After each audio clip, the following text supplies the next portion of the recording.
kirawo mu kaseera kano waliwo obunkenke n'embeera etali nnungi eyongedde okubanga esensera eggwanga lya Amerika mu bitongole ebyokunoonyereza ebya CIA bagamba nti bamaze okukakasa nti banaffe abarasha abafuukidde Ukraine ensonga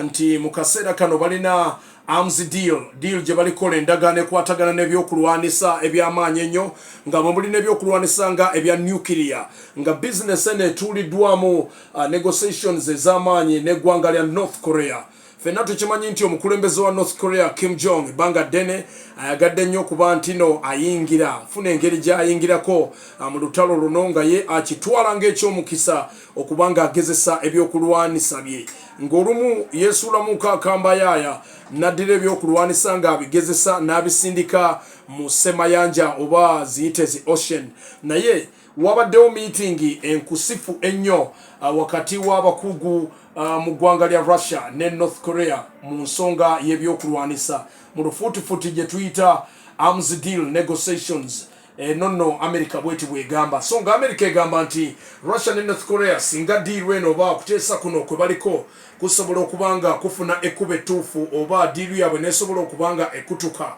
kino kyandibatwaliramu akadde nga nonno mawulire ga munda nnyo okusobola okuba nti balaba engeri gye bayasaagamu eggwanga lwa Russia ffenna lyetumanyi nti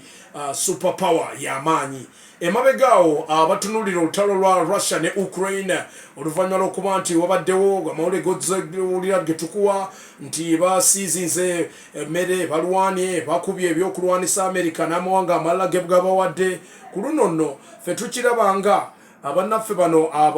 Russia olutalo lwa Ukraine kalinga kanyeewa nti in fact America n'amawanga amalala ga NATO gayinza okuba gakolesa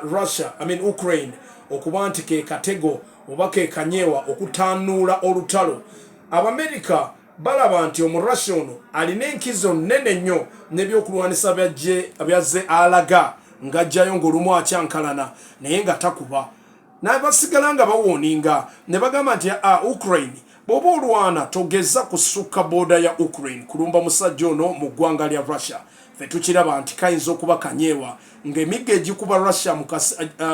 Ukraine mu kaseera kano gyali meant kubanga gikolesebwanga katego ng'eriyo amawanga agamu bannaffe bano Abarussia ge baagala okubanga bavunnamya mu mbeera y'okkuba naye amawanga gano gagaanye okuvaayo okuyingira mu lutalo luno directly. Kyetutunulira kyeki tulaba nti amawanga gano gatunuulidde nnyo embeera Russia n'emikwano gye baalikolagana nabo nti kaakati basobodde okubanga bavaayo mu lwatu ne batandika okubanga bateesa bizinesi z'ebyokulwanisa kino kirekawa olutalo luno embeera eriwo eri nti America emaze ebbanga ddene ng'egezaako okubeera ku ntikko ku bwa super power mu byokulwanisa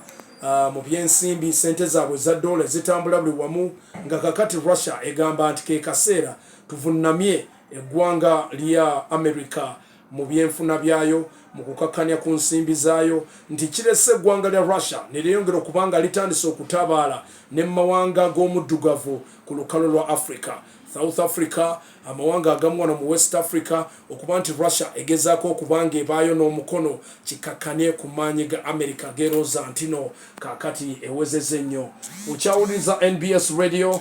njagala okwebaza mu kaseera kano nti gensobodde okubanga nkuleeterako lindirira amalala.